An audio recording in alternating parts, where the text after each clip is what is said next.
हर वाक़ये के अंदर मोटिव जो है वो डिफरेंट होता है। हर किसी ने अपने अपने तरीके से कार्रवाई की, महकमाना कार्रवाई की गई, लेकिन उसके बाद फिर दूसरे दिन से माँ बाप नहीं जाए तो फिर हो जाता है वो। उसने कहा कि वो मसला कश्मीर हल करवाने में हमारी मदद करेगा। खुशी का जो वो लम्हा है कि मैं मतलब आपको बता नहीं सकता। फिजिकल इनएक्टिविटी का शिकार है जिसकी वजह से ओवरवेट हो रहे हैं लोग।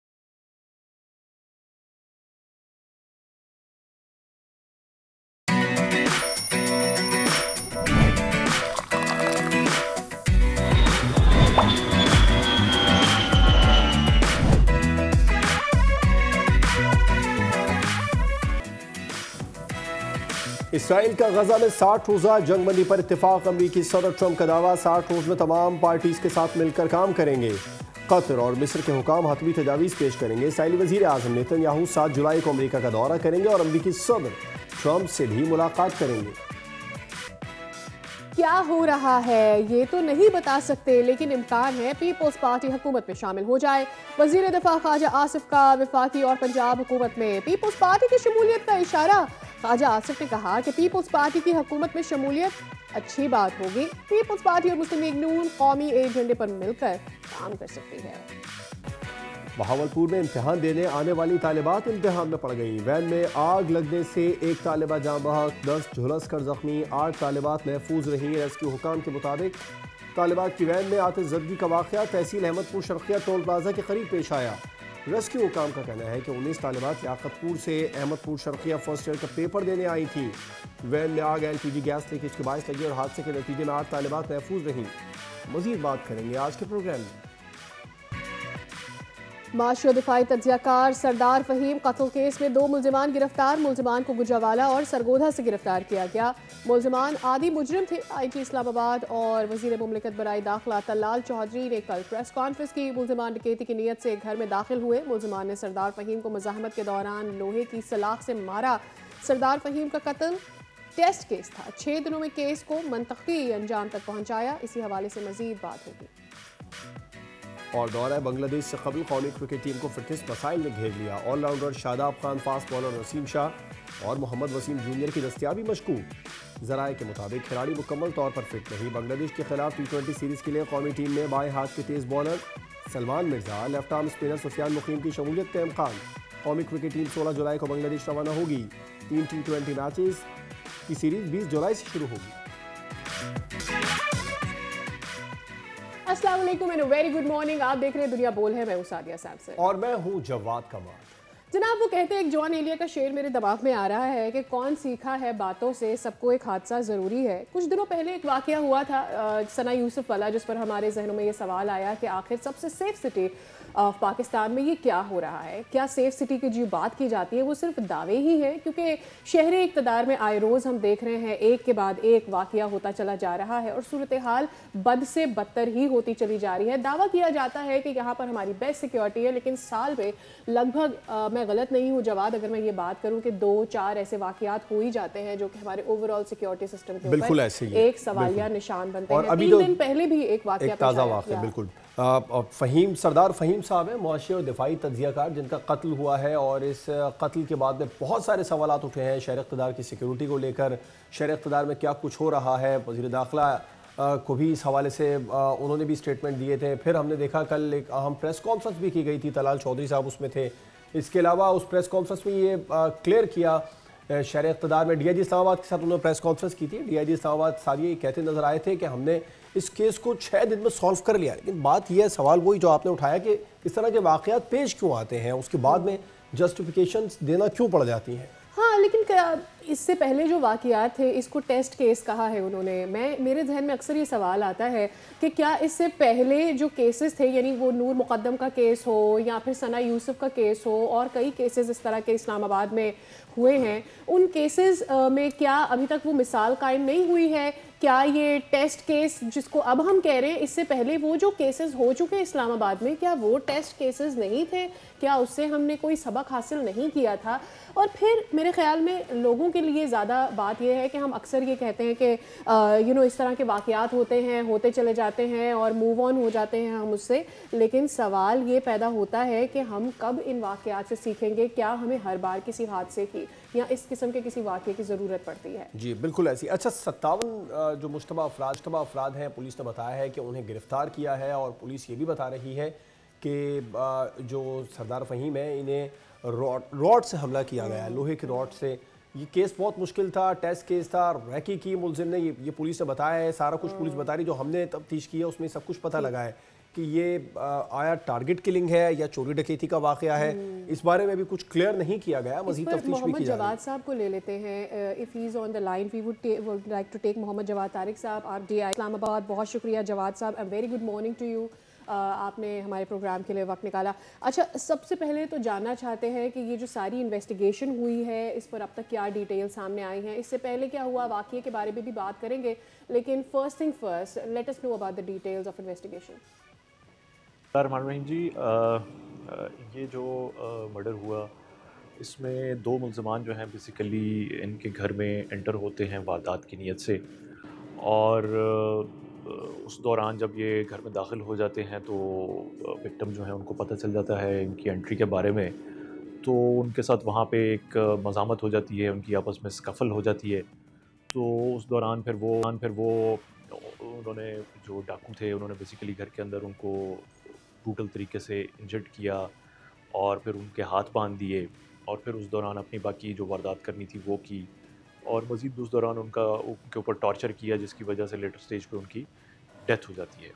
तो ये दोनों मुल्ज़मान वहाँ से भाग निकलने में कामयाब हो जाते हैं, और लेटर स्टेज पे फिर हमने उनको जो है वो मुख्तलिफ़ कैमराज, सेफ सिटी के कैमराज और जो प्राइवेट कैमराज हैं उनके थ्रू भी इनके रूट को, एस्केप रूट को और आने के रूट को सबको फॉलो करना शुरू किया, जिसकी मदद से हमें काफ़ी सारी इनके बारे में क्लूज़ और आइडेंटिफिकेशन मिल गई, और साथ ही इस सारे एरिए की जियो फेंसिंग भी करवाई गई मुख्तलिफ पॉइंट्स की, जिस पॉइंट्स पर इनकी साइटिंग हुई थी बंदों की, तो इवेंचुअली जो है उनको हमने। अच्छा तारिक साहब, क्लूज़ तो मिले, आपने बताया उनको लेके कार्रवाई की, लेकिन ऐसा माजी में भी होता रहा है। सना यूसुफ का कत्ल हुआ, गैर मुल्की खातून से ज़्यादती का केस सामने आया, एक और इंतहाई प्रोफाइल केस सामने आ गया है सरदार फ़हीम का। देखा जाए तो सेफ सिटी प्रोजेक्ट की जो कारकर्दगी है उस पर बहुत ज़्यादा सवालात अब उठते हैं। तो क्या सेफ सिटी का दावा सिर्फ महज कागजी कार्रवाई है? नहीं जी, बिल्कुल भी ऐसा नहीं है। इस सारे केसेस जिनका आपने जिक्र किया और इनके अलावा भी मुख्तलिफ जो केसेस हमारे बड़े हाई प्रोफाइल जितने इस्लामाबाद पुलिस ने बड़े कलील वक्त में जो ट्रेस किए हैं, वो सारे सेफ सिटी के कैमराज और उसके अलावा जितने प्राइवेट कैमराज जिसके ऊपर हमारी मुख्तलिफ टीम्स जो हैं वो फौरी तौर पे वर्क शुरू कर देती हैं किसी भी वारदात के बाद। तो ये उन्हीं की मदद से बेसिकली ये सारे केसेस, जिसमें सना यूसुफ का केस है और ईमान अफरोज़ वाला केस है, या एक फॉरेनर लेडी का रेप केस है, छोटे एक 3 साला बच्चे के अगवा का केस है, ये सारे केसेस के अंदर सेफ सिटी के कैमराज और दूसरे प्राइवेट कैमराज जो हैं उन्हीं के थ्रू बहुत सारे हमें ऐसे क्लूज़ मिले थे, जिसकी वजह से ये सारे केसेस बड़े शॉर्ट टाइम के अंदर हमने ट्रेस आउट किए थे। अच्छा, ज़्यादातर जो केसेस रिपोर्ट हुए उसमें एक चीज़ जो कॉमन है, इस वाक़ये की ही मिसाल ले लें कि कोई भी शख्स दूसरे शहर से आता है, यानी गुजरांवाला से आता है या किसी और शहर से वो शख्स आता है, वो इस्लामाबाद तक पहुंचता है, सारे चेक पोस्ट से गुजरता हुआ आता है, उसके पास गन्स भी होती हैं, लेकिन कोई उसको आइडेंटिफाई नहीं कर पाता कि इसके पास कोई एमिनेशन है, असला है। ये कैसे हो जाता है? फिर वही बात आ जाती है कि सेफ सिटी के ऊपर एक दफ़ा फिर से क्वेश्चन उठ जाता है, सारे जो चेक पॉइंट्स है वहाँ पर क्या चेकिंग की जा रही है, इसके ऊपर फिर से सवाल उठ जाता है। दिन में हज़ारों के करीब गाड़ियाँ एंटर होती हैं, लाखों लोग इन एंड आउट होते हैं, तो उसमें जो भी चेकिंग पॉइंट्स हमारे हैं उसके ऊपर एक रैंडम चेकिंग ज़रूर होती है, जिसमें बाज़ औक़ात क्रिमिनल्स पकड़े भी जाते हैं, विद वेपन पकड़े जाते हैं, जो रिकॉर्ड के ऊपर चेक होते हैं उसमें इश्तिहारी भी पकड़े जाते हैं, बट स्टिल वो एक रैंडम चेक होता है जिसको में 100% आप ये नहीं कर सकते कि जी हर बंदा ही वहाँ पे चेक होगा और पकड़ जाएगा। तो टाइम्स जो है वो क्रिमिनल्स मैनेज कर जाते हैं, अंदर एंटर हो जाते हैं, वारदात भी कर लेते हैं, बाज़ औक़ात नहीं भी कर सकते।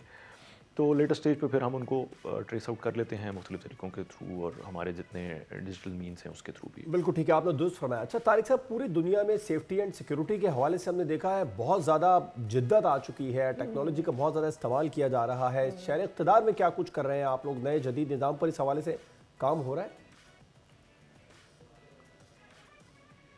देखिए जी, इसका जो नेक्स्ट फेज़ है सेफ सिटी का, वो अब शॉर्टली जो है उसका PC1 होने के बाद जो है उसके टेंडर का प्रोसेस स्टार्ट होगा और फिर उसमें मज़ीद कैमरा जो हैं वो फिर इस्लामाबाद के अंदर विजिबिलिटी को मैक्सिमाइज़ किया जाएगा। तो उसके अंदर जो है मज़ीद जितनी लेटेस्ट फ़ीचर्स हैं, एआई फ़ीचर्स और जितनी लेटेस्ट टेक्नोलॉजी है वो फिर उस सेकंड फ़ेज़ के अंदर जो है वो इम्प्लीमेंट की जाएगी। तो उसकी वजह से फिर मज़ीद जो है वो पुलिसिंग और ट्रेसिंग और प्रिवेंशन जो है वो मज़ीद बेहतर की हो सकेगी। ठीक है, इसमें कोई दो राय नहीं है कि किसी भी केस को मंतकी अंजाम तक पहुंचाने के लिए मेहनत करनी पड़ती है, मगर इन वाक़यात की अहम वजूहात क्या हैं, किस तरह इन्हें कंट्रोल किया जा सकता है?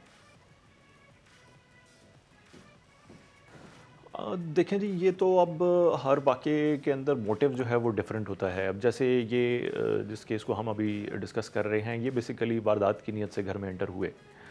तो उसमें ऑब्वियसली जो घरों का एक अपना सिक्योरिटी का हल्का सा सेटअप होता है और एक नेबरहुड वॉच है और मोहल्ले के अंदर गार्ड रख लिया जाता है। हमेशा से पुराने जितने सेक्टर्स हैं उसके अंदर भी इस तरह से एक चौकीदारी निज़ाम हमेशा से हुआ करता था इस्लामाबाद के अंदर। तो एक तो वो प्रिवेंशंस हैं, उसके अलावा जो पुलिस की जितनी पेट्रोलिंग होती है और हमारे डॉल्फिन स्क्वाड, मोटर बाइक्स हैं और गाड़ियाँ इलाके के अंदर गश्त करती हैं, तो उसके थ्रू प्रिवेंशन की जाती है और मुख्तलिफ रेड्स करके हम बंदों को भी राउंड अप करते रहते हैं, रिकॉर्डेड क्रिमिनल्स को। तो इस तरह से ये चीज़ें मैनेज हो जाती हैं। लेकिन दूसरी, अब अगर आप देखें जैसे सना यूसुफ वाला मर्डर था, तो वो एक डिफरेंट उसका मोटिव था जो क्रिमिनल था उसके अंदर। तो वो हर एक इंसिडेंट जो है उसका मोटिव डिफरेंट होता है, तो उसी की बेसिस के ऊपर फिर हम कोई चीज़ रेकमेंड कर सकते हैं कि जी उसको कैसे प्रिवेंट किया जा सकता था। राइट, बिल्कुल ठीक है। अच्छा, ये तो आपने बताया कि किस तरीके से हर केस का अलग अलग सिनेरियो होता है, लेकिन अब जिस तरह कराची में पुलिस CPLC और सिविल सोसाइटी के साथ मिलकर काम करती है, क्या इसी तर्ज पर इस्लामाबाद पुलिस के पास भी कोई मैकेनिज्म मौजूद है? जी, इसमें इस्लामाबाद के अंदर भी बिल्कुल हम जो है साथ जो ताजर हैं उनको साथ लेके चलते हैं, मुख्तलिफ कम्युनिटीज़ को साथ लेके चलते हैं और स्टूडेंट्स के लिए भी हमने मुख्तलिफ वेंचर्स रखे हैं जिसमें स्टूडेंट्स आके हमारे पास एज़ वॉलंटियर्स भी काम करते हैं, एज़ इंटर्न भी काम करते हैं और उनके लिए हम समर कैंप्स छोटे बच्चों के लिए लगवाते हैं। तो मुख्तलिफ तरीके से हमने मेथड्स रखे हैं जिसके थ्रू हम लोगों को एंगेज भी करते हैं।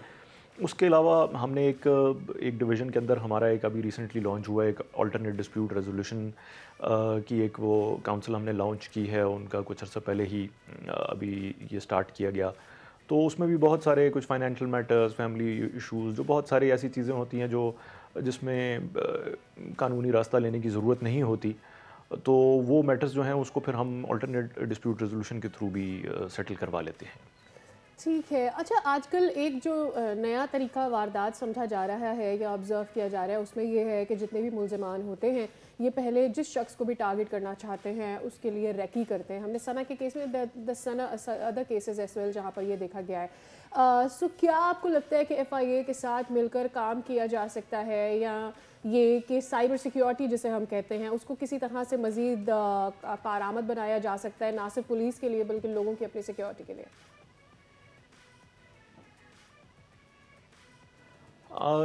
उसमें डिपेंड करता है जी। कुछ चीज़ें जो हैं वो बिल्कुल सोली FIA के एम्बिट के अंदर जो आती हैं तो उसको तो फिर FIA ही डील करता है।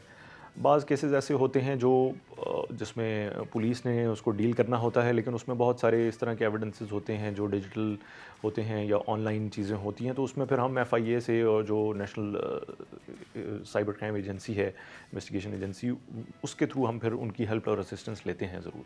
तो क्या तारिक साहब, सना यूसुफ कत्ल केस में FIA से मदद ली गई थी?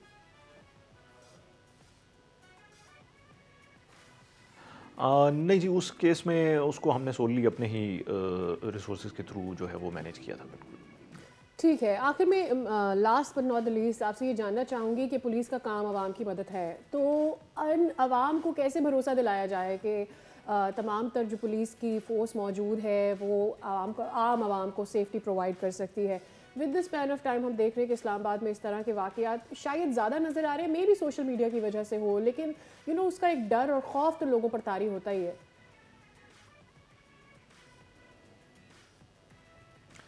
देखें जी, इस्लामाबाद पुलिस जो है वो एक तो हमारे एक तो डिफरेंट वेंचर्स हैं, जैसे एक वेमेन पुलिस स्टेशन है, ऑनलाइन वेमेन पुलिस स्टेशन भी हमने लॉन्च किया हुआ है जिसमें ख़वातीन को बड़े अच्छे तरीके से असिस्टेंस प्रोवाइड की जाती है। और बाकी जितने हमारे थाना जात हैं उसके अंदर हमारे जो हैं फ्रंट डेस्क बने हुए हैं जहाँ पे ऑनलाइन उसकी एप्लीकेशन ले ली जाती है कंप्लेंट मैनेजमेंट सिस्टम के अंदर। और अदरवाइज़ भी हमारा 1715 का एक पोर्टल है जिसके थ्रू लोग अदरवाइज़ कंप्लेन करा सकते हैं। 15 के थ्रू एमरजेंसी कॉल की जा सकती है।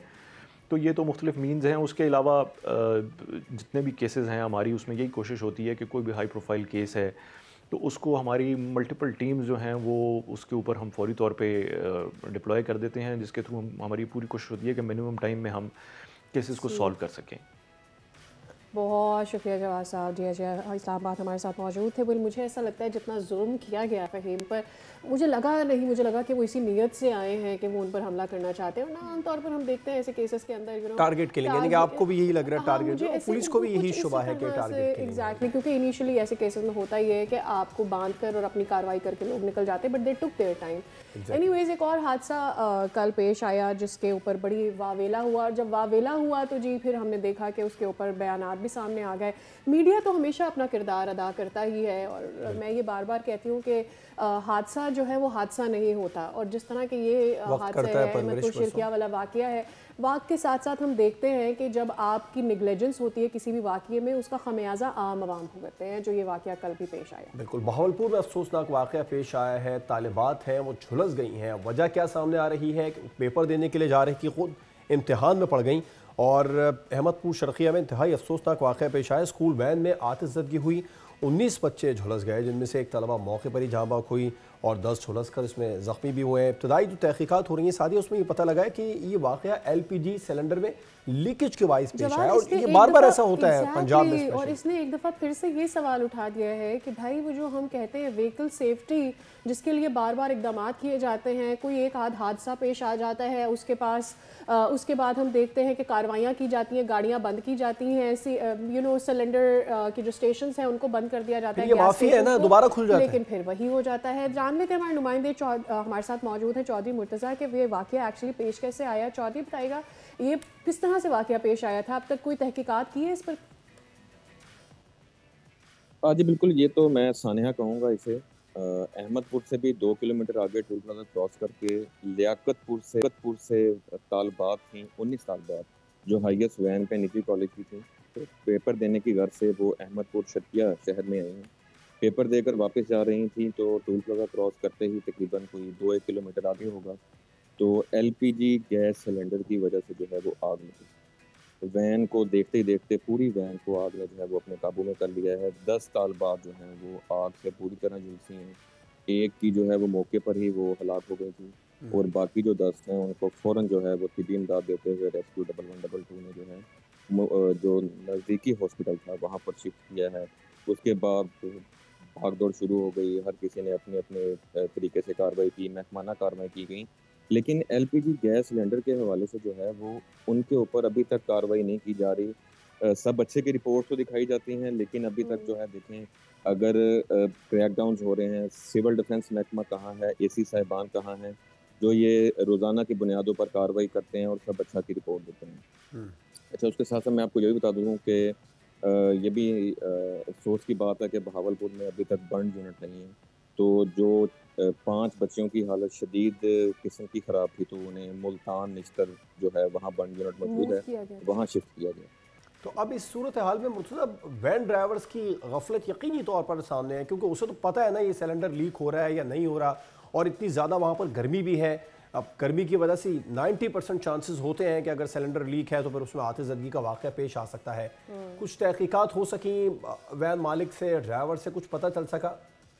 जी वो फरार हैं, अभी तक FIR जो हैं वो दर्ज कर दी गई हैं जिसमें दहशतगर्दी की दफ़ात हैं और उसके अलावा 780 की दफ़ात भी लगाई गई हैं। मरियम नवाज साहिबा ने फौरी जो है उसके ऊपर वो एक्शन लिया है, तो उसके ऊपर थाना सदर अहमदपुर शर्किया में जो है वो FIR नामजद की गई है। 8 अफराद हैं जिनके ऊपर जो है किन दफ़ात के तहत FIR नामजद हुई है मुर्तज़ा, बता सकेंगे आप? दहशतगर्दी की जी दफ़ात हैं और 780 की दफ़ात।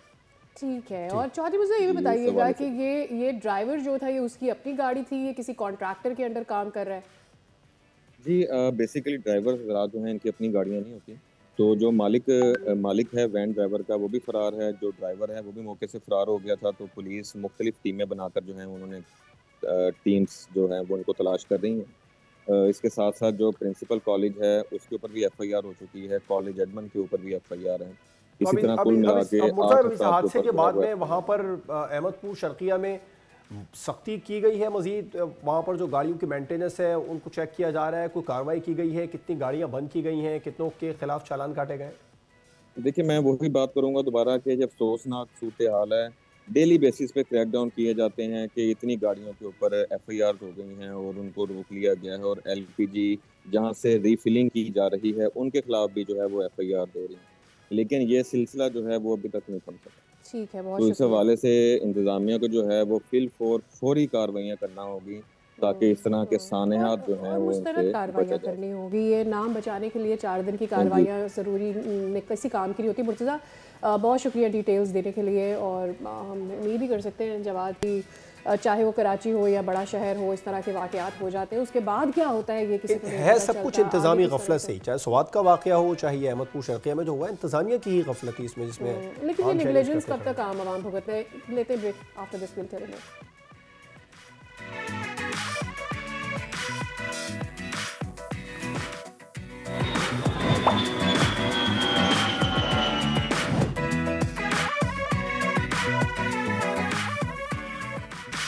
वेलकम बैक नाज़रीन, प्रोग्राम में एक बार फिर से खुशामदीद कहेंगे। उम्मीद करेंगे आपकी सुबह अच्छी ही गुजर रही होगी।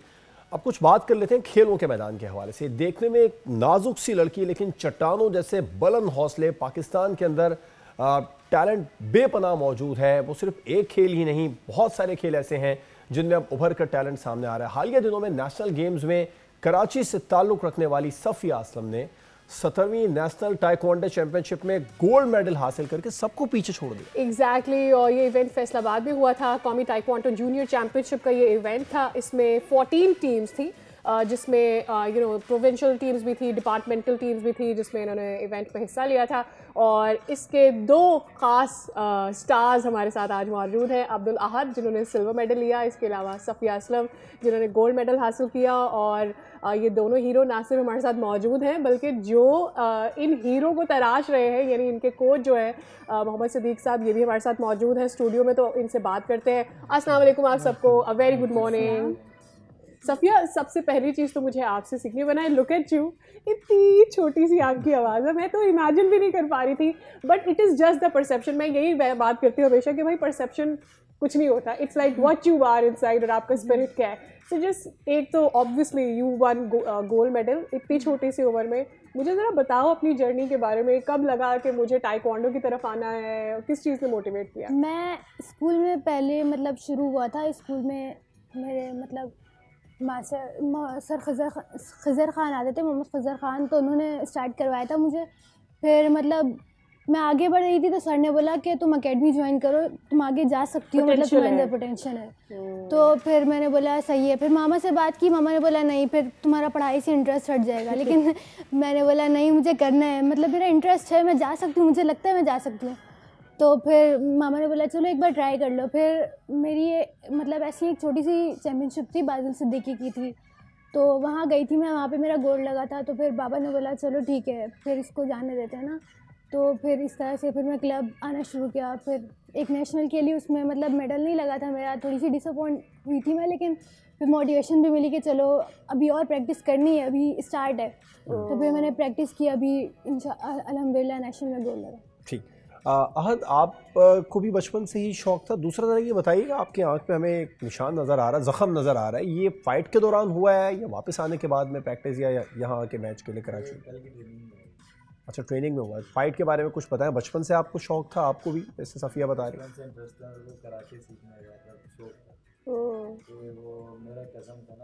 टाइक्वांडो स्पेसिफिकली कैसे आया? मतलब हम जब शुरू में हर कोई बोलता कराटे सीखने, कराटे से ज़्यादा पता नहीं होता है ना, मैंने भी ऐसे ही किया था। अभी टाइक्वांडो की तरफ कैसे आए? मतलब मैं ज्वाइन करा था कराटे समझ के ना, फिर वो पता चला कि टाइक्वांडो है ओलंपिक गेम है, इसको फिर इंटरेस्ट बढ़ गई। हाँ, तो आगे जाने का स्कोप ज़्यादा होता है इसमें, राइट। तो अचीवमेंट को कैसे परसीव करते हो? बिकॉज मतलब शुरू करना आसान होता है, लेकिन जब आप शुरू करते हो, जब पहले ही वार्म अप के ऊपर कुछ डिप्स होते हैं, कुछ लेग स्प्रेड्स होती हैं, तो थोड़ी चीखें तो निकलती हैं। तो वो कैसा था? वो बहुत ज़्यादा डिफिकल्ट था, बहुत मतलब Right. मुश्किलात आती हैं, लेकिन फिर बहुत मुश्किलात है, बहुत प्रैक्टिस है। और कोई भी शादी हमने देखा, जैसे भी आपने भी बात की थी जब हम बात कर रहे थे इनके इंट्रोडक्शन से पहले, कि चैम्पियनशिप तो उन्होंने जीती, मेहनत भी की, लेकिन इनको जो तराश खराश है ज़रा उनकी तरफ भी आया था, सिद्दीक साहब की तरफ। सिद्दीक साहब, किसी भी कामयाब प्लेयर के पीछे उसके उस्ताद का, कोच का बहुत बड़ा हाथ होता है। कितना आपको लगा कि इन दोनों बच्चों में पोटेंशियल है आगे निकलने का, और इन पर कितनी ज़्यादा मेहनत की गई? बिस्मिल्लाहिर्रहमानिर्रहीम। जब सक्कर में ट्रायल हो रहे थे और माशाल्लाह उन्होंने ट्रायल बहुत अच्छे कराए, सिंध ताइक्वांडो एसोसिएशन है, तो जब हम इनको वहाँ सक्कर लेके गए ट्रायल के लिए, सिंध की टीम सेलेक्ट होनी थी, तो अल्हम्दुलिल्लाह इन्होंने वहाँ जाकर बहुत अच्छी परफॉर्मेंस की। 4 बच्चे हम लेके गए थे यूनिवर्सल ताइक्वांडो क्लब के, जो कि औरंगी टाउन में है और यूसीडी काउंसिल में है। तो जब हम 4 बच्चों को वहाँ लेके गए तो 4 में से 3 बच्चे हमारे सेलेक्ट हुए थे। 2 पुंजे में हुए थे, 1 पुंजे में हुए थे और 2 बच्चे ये फाइट्स में हुए थे। तो अल्हम्दुलिल्लाह ये कि सिंध की तरफ से सिलेक्ट हुए। पूरी सिंध की टीम हमारी यहाँ से फैसलाबाद गई थी, जूनियर टीम, और उसमें एक अल्हम्दुलिल्लाह ये था कि पूरे सिंध की टीम में से 2 मेडल थे, और जो कि हमारे इन रंगी के बच्चों ने पार्टिसिपेट किया। और ख़ासकर मैं कानून भाई का भी शुक्रिया अदा करता हूँ, उन्होंने एज ए मुझे कोच भेजा, रहीम को कोच भेजा, और वहाँ जाके बहुत अच्छी इन बच्चों ने परफॉर्मेंस की। खासकर आर्मी से जीतना बहुत मुश्किल काम होता है जी, बिल्कुल, उनके पास फैसिलिटीज़ बहुत है, डिपार्ट से खेलना बहुत है। मुश्किल काम होता है। तो आहद ने और इन बच्चों ने, सफ़िया ने बहुत अच्छी परफॉर्मेंस की और जो सिंध का नाम रोशन किया और हमारे क्लब का। ये 2 बच्चे तो मेडल्स लेके आए हैं। मजबूरी तौर पर कितने बच्चे और हैं जिन्हें आप ट्रेन कर रहे हैं? माशाल्लाह मैं आपको बताना चलूँ कि 1990 से मैं औरंगी टाउन में क्लब है मेरा, और अभी अल्हम्दुलिल्लाह पाकिस्तान टीम में बच्चे मेरा खेला है अरबाज़, और डिपार्ट के अंदर मेरा बेटा खुद खेल रहा है खिज़र, और पाकिस्तान पुलिस के अंदर राहतुल्लाह है, और इस तरह के गर्ल्स भी काफ़ी माशाल्लाह डिपार्ट में खेल रही हैं। सना पाकिस्तान आर्मी में खेल रही हैं, जो कि तो ये तो नेशनल ताइक्वांडो चैंपियनशिप हो गई है। इंटरनेशनल मुकाबलों के अंदर भी आपको लगता है कि इन बच्चों में आपको जो दीगर है उनमें पोटेंशियल है? मैं अभी खुद जापान गया था स्पेशल बच्चों को लेके, और बाकी मेरे जो पाकिस्तान टीम में बच्चे खेल रहे हैं वो भी बाहर जाके मेडल भी जीत चुके हैं और पाकिस्तान का नाम भी रोशन कर चुके हैं। ऑलराइट। अच्छा सफ़िया, मतलब खुद भी होते हुए मैंने ताइक्वांडो जब सीखना शुरू किया था, तो मुझे लगता है कि अम्मियाँ जो होती है ना, उनका ज़्यादा अम्मी का ये कंसर्न ये तो होता है कि चलो सीखने जाएगी, पढ़ाई पर तवज्जो देगी या नहीं, लेकिन जिस तरह से आहद के ये चोट लगी हुई है, ये भी जो मदर्स होती हैं उनका एक कंसर्न होता है कि चेहरा ना ख़राब हो जाए, अरे हड्डी मत तोड़वा लेना, तुम कैसे बाद में तुम्हें परेशानी होगी। तो आपकी घर वालों की क्या इनसिक्योरिटीज़ थी? मेरी मतलब लग जाती है आजकल, तो मामा बोलती हैं कि मतलब जिस वक्त लगती है तो मामा बोलती है नहीं इसके बाद अब क्लब नहीं जाओगी तुम, अब ताइक्वांडो छोड़ दो, लेकिन उसके बाद फिर दूसरे दिन से मामा प्लीज़ आए, तो फिर हो जाता है वो। और कभी ज़बरदस्ती भी करनी पड़ती होगी ना, ज़बरदस्ती जाना लाजमी है। अच्छा ये तो हो गया ना, ये तो मदर टू डॉटर टॉक है, लेकिन हमारी सोसाइटी में कितनी स्पेस है ख़वातीन के लिए कि वो इस तरफ आ सकें? बहुत मुश्किल होती है, मतलब जो है ना, जैसे फैमिलीज पर प्रेशर आता है, मतलब माशरे की तरफ से कि लड़की है मतलब बाहर निकलेगी बिगड़ जाएगी ना, तो इस तरह से होता है, मतलब ज़्यादातर इसी तरह होता है। लेकिन मतलब पेरेंट्स को बिलीव करना चाहिए अपने बच्चों पर, तो इस तरह फिर। तो ये बताइए कि क्या देख रहे हैं आगे, व्हाट इज़ योर टारगेट, आगे क्या अचीव करना है? और ये कि बहुत सारी जीतों से हम खुद भी अपने आप को असेस करते हैं कि ये चीज़ मुझे और बेहतर करनी है, या ये चीज़ हमें चाहिए एज अ ग्रुप या इंडिविजुअली जिसको और अच्छा किया जा सकता है। मेरी ख्वाहिश है ओलंपिक खेलने की, नेशनल टीम में भी जाना है इंशाल्लाह। फिर उसके लिए मेहनत भी बहुत ज़्यादा करता हूँ। अगर मैं कोई फाइट हारता हूँ तो फिर मैं उसमें गलतियाँ देखता हूँ अपनी, कि मैंने क्या गलती करी जिसकी वजह से आई लूज। तो पहले तो फर्स्ट थिंग फर्स्ट नेशनल है आपका? नहीं, ये थर्ड है। राइट, थर्ड एक्सपीरियंस है। सही।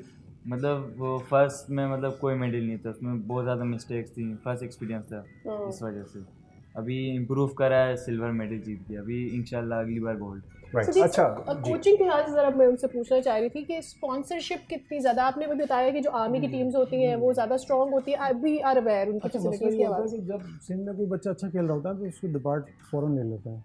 भले चारों सूबों में से कोई भी प्लेयर अच्छा निकल रहा होता है तो उसमें आर्मी है, वापडा है, एयरफोर्स है, ये सारे जो है ना वो अच्छे प्लेयर्स को ले लेते हैं, पिक कर लेते हैं। उससे ये होता है कि वो जो बच्चे का खर्चा खुद कर रहा होता है ना, तो वो डिपार्ट कर रहा होता है, तो थोड़ा सा ये बर्डन शेयर हो जाता है, बर्डन थोड़ा सा कम हो जाता है। लेकिन हमारे यहाँ औरंगी में कोई स्पॉन्सर्स नहीं है, बल्कि इवन जो हमारे सियासी लोग हैं वो भी बस कोई कोई सरपरस्ती नहीं है। जो सपोर्ट छोटे नहीं है। क्लब्स हैं, जो छोटे छोटे जी, क्लब्स जी। होते हैं, इनकी कोई एसोसिएशन बनती है लाइक नहीं, हमारे इलाके से इलाके की? नहीं, हमारी वहाँ डिस्ट्रिक्ट वेस्ट की एसोसिएशन है और फिर हमारे की जो मुख्तलिफ क्लब हैं वहाँ पे, और तो एसोसिएशन बात नहीं करती नुमाइंदों से, हुकूमती नुमाइंदों से मिलते जाते? हम लोग भी करते हैं, सिंध एसोसिएशन भी करती है, कराची की भी एसोसिएशन भी करती है, लेकिन आपको पता है कि सब जो बैठे हुए अल्लाह उनको हिदायत दे थोड़ा सा। अच्छा सिद्दीक साहब, अभी जैसे आहद ने बताया कि ओलंपिक खेलना इसका टारगेट है, यकीनी तौर पर सफ़िया भी चाहती होंगी, उसके लिए क्या उनकी क्या रिक्वायरमेंट क्या है, कितना दूर है ये उस टारगेट से जब ओलंपिक के अभी मुकाबले तो हों तो माशाल्लाह ये अंडर 17 है ना, participate जब सीनियर टीम में जाएंगे तो इंशाल्लाह ये जा सकते हैं, क्योंकि जिस तरह हमारा बच्चा भी एक अरबाज खेल रहा है, वो वर्ल्ड चैम्पियनशिप खेल के आ चुका है, प्लस कई टूर्नामेंट्स अभी जो है ना खेल चुका है और खेल रहा है पाकिस्तान टीम में, तो उन्हीं को देख के ये वो पिक कर रहे हैं, और दूसरे बच्चे जो आगे निकले तो इनका भी इंशाल्लाह वो भी बच्चा बहुत आगे जाएगा और ये भी इंशाल्लाह को जाएंगे। इंशाल्लाह ये भी आगे निकलेंगे। सफ़िया और आहद, आप दोनों से ख़ास तौर पर मैं प्रैक्टिस के बारे में और एक्सरसाइज के बारे में पूछना चाहूँगा, कितना मैच से पहले आप लोगों को एक्सरसाइज करनी पड़ती है और इसके अलावा आम दिनों में कितने घंटे ट्रेनिंग और प्रैक्टिस करते हैं? हमें मतलब हर एथलीट्स की तरह हमें भी जिम ज़रूरी होता है, मतलब 2 घंटे जिम करना पड़ता है, 3 to 5 days नहीं, वीक में 3 to 5 days मतलब करते हैं। और फिर मतलब 2 घंटे की ट्रेनिंग होती है, एकेडमी में 5 दिन होती है मतलब, और 2 घंटे की ट्रेनिंग होती है। मतलब 2 घंटे जिम, 2 घंटे की ट्रेनिंग, 5-6 घंटे आप लोगों को एकेडमी के अंदर अपने लिए डेली के निकालने हैं। ऐसा ही आप भी कभी कभी 3 घंटे। और ये आपको अपनी रेस्ट का और अपनी प्रैक्टिस का भी ख्याल करना पड़ता है, यानी आपको ड्यू गैप्स भी देने पड़ते हैं ना, कि इतना जिम किया है और इतनी प्रैक्टिस करनी है तो उसका गैप देना पड़ता होगा आप लोगों को। मतलब अगर मॉर्निंग में जिम जाते तो फिर इवनिंग में ट्रेनिंग। तो डाइट का भी कोच तो कुछ बताया हुआ कि ये चीज़ें आप लोगों ने नहीं खानी? डाइट मतलब ज़्यादातर बाहर के जंक फूड्स वगैरह होते हैं, मतलब फास्ट फूड वगैरह ज़्यादा मना होता है, लेकिन फिर भी कभी कभी चल जाता है, लेकिन फिर सर से इजाज़त लेके हम खा सकते हैं। हाँ, तो अपनी डाइट भी देखनी है और अपना वेट भी देखना है। खैर आप लोग अभी बहुत यंग हैं और जितनी ज़्यादा आप अपनी कार्ब्स यूटिलाइज कर लेते होंगे अपनी प्रैक्टिस में, और मेरे ख्याल में आप लोगों को अपनी पढ़ाई का भी ख्याल करना पड़ता होगा बीच बीच में कि उसे कैसे मैनेज करना है। आप तीनों का बहुत शुक्रिया, it was very wonderful to host you guys, thank you so very much for coming up and showing up. Break पे जाएंगे, अब हम आगे चलते हैं और ब्रेक के बाद में कुछ मज़ीद स्टोरीज हैं अपने नाज़रीन तक पहुँचाएंगे।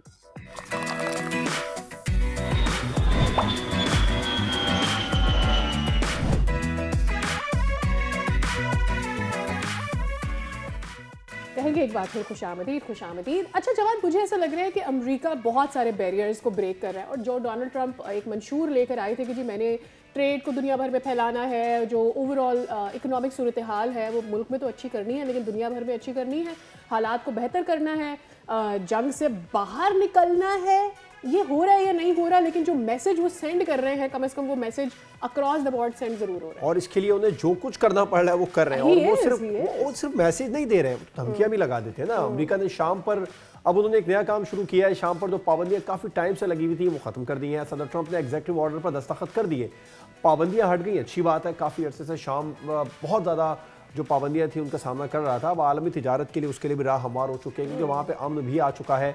बशार अल असद साबिक जो शामी सदर थे, दाइश और ईरानी इत्तेहादियों पर पाबंदियां अभी बरकरार रहेंगी। अब ये जो फैसला हुआ है सादिया, इसके मशरिक़ वस्ता और आलमी जो ताकतें हैं उसके तवाज़ुन पर क्या असरात मुरतब होंगे, इस पर बात कर रहे थे। हमें ज्वाइन किया साबिक सफ़ीर मसूद खान साहब। शुक्रिया सर अपना कीमती वक्त हमें शो में देने के लिए।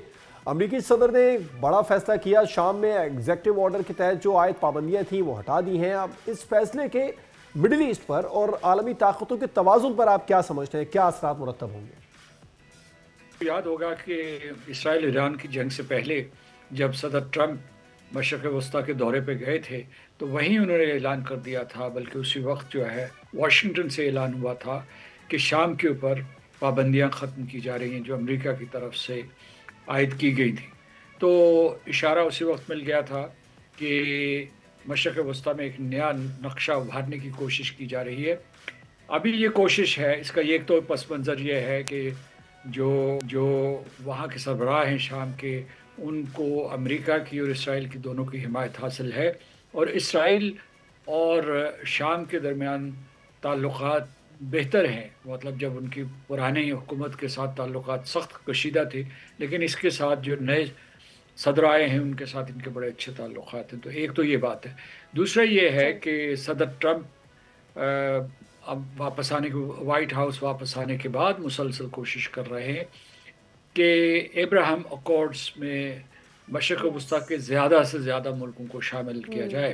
आपको ये पता है कि उसमें अमारात शामिल हो चुकी हैं, फिर जो है ओमान शामिल है, सूडान शामिल है, मराकश शामिल है, और बहुत से ममालिक शामिल हैं। अभी तक सऊदी अरब उसमें शामिल नहीं हुआ। तो तवक्को की जा रही है कि ये जो पाबंदियाँ ख़त्म, उसके बाद पहले शाम और अब्राहम अकॉर्ड्स के ऊपर दस्तखत कर देंगे या उसमें शामिल हो जाएंगे। तो बुनियादी तौर पर यह है कि मशरक़ वस्ता में एक नई फ़िज़ा कायम की जाए, इसराइल के वजूद को तस्लीम करवाया जाए, और जो मुसलसल जंग की कैफियत रहती है या कशीदगी की कैफियत की जारी रहती है, इसको किसी तरीके से कम किया जाए। तो अच्छा, लेकिन बहुत से सवाल अभी आपने बाकी ये बात की, खासतौर से सऊदी जी, जिस तरह से अभी आपने बात की कि मशरक़ वस्ता के जो ममालिक हैं उनको किसी तरह से राज़ी किया जा सके कि वो इसराइल को तस्लीम करें। ऐसे में वो ममालिक जो कि नहीं कबूल करते हैं एग्जिस्टेंट इसराइल की, वो उनको कहाँ करता है स्टैंड, वो कहाँ करते हैं? हमारा अपना मुल्क भी इसमें शामिल है, ईरान के साथ अभी उनकी हालिया जंग हुई है। ऐसे में पाकिस्तान के लिए डिप्लोमेटिक वे में ये कितना बड़ा एक चैलेंज हो सकता है, और फिर पाकिस्तान इसका हिस्सा कैसे बन सकता है? देखिए, जो हालिया जंग हुई थी हिंदुस्तान और पाकिस्तान के दरमियान, उसके बाद पाकिस्तान को सफारती महाज पे कई कामयाबियाँ हुई। एक तो ये कि अमेरिका ने जंगबंदी करवाई, दूसरा ये कि उसने कहा कि वो मसला कश्मीर हल करवाने में हमारी मदद करेगा। उसने भारत और पाकिस्तान को एक ही सफ़ में खड़ा कर दिया, और इस तरीके से भारत ने जो बड़े अरसे से प्रोपेगेंडा किया था और दुनिया में पाकिस्तान को सफारती तौर पर तनहा करने की कोशिशें की थी, वो बहुत तेज़ी से नाकाम हुई हैं। और इस तरीके से एक तो ये सफारती कामयाबी हुई, दूसरा ये कि हमारे पाक अमेरिका ताल्लुकात में वो मजबूती नहीं थी, वो तवानाई नहीं थी जो पहले देखने में आया करती थी। और ख़ास तौर से अगस्त 2021 से जब अमेरिकी फ़ौजें यहाँ अफ़गानिस्तान से वापस चली गई, तो जो दोनों तरफ जो है इसके बारे में गुफ्तगू तो होती थी कि किसी तरीके से ताल्लुकात को मजबूत किया जाए, लेकिन कोई नक्शा सामने नहीं आ रहा था कि वो कैसे मजबूत किया जाएगा और क्या तरीका इख्तियार किया जाएगा। लेकिन जब जनरल आसिम मुनीर की सदर ट्रंप से मुलाकात हुई है वाइट हाउस में, तो एक नए दौर का आगाज़ हुआ है। ये भी एक बहुत बड़ी सफारती कामयाबी है, क्योंकि उसमें हमारे फ़ौजी, माशी, तजारती ताल्लुकात न सिर्फ बहाल होंगे बल्कि उनमें तेज़ी आएगी और हम अमरीकी सरमाकारों को यहाँ ला सकेंगे, और पाकिस्तान अमेरिका के हवाले से और ख़ित्ते के हवाले से अपने मफादात का तहफ़्फ़ुज़ कर सकेगा और उनको फ़रोग़ दे सकेगा। अच्छा, फिर इसी तरीके से जो है भारत और पाकिस्तान की जंग के बाद ये भी वाज़ेह हुआ कि पाकिस्तान सफारती तौर पर तनहा नहीं है, और उसे आलम इस्लाम की भी हिमायत हासिल थी, और मगरबी ममालिक ने भी खुलकर हिंदुस्तान का साथ नहीं दिया, अगरचे उनके हिंदुस्तान के साथ तजारती और माशी मफादात वाबस्ता हैं। तो अब ये है कि जो आपका सवाल है मैं उसकी तरफ लौटता हूँ। ये मैंने आपको पहले पाकिस्तान का एक पस मंज़र या तनाजुर दिया है, या पर्सपेक्टिव कहते हैं उसे सादा लफ्ज़ों में। तो उसके बाद जो है कि देखिए, पाकिस्तान का बड़ा लंबा तजुर्बा है।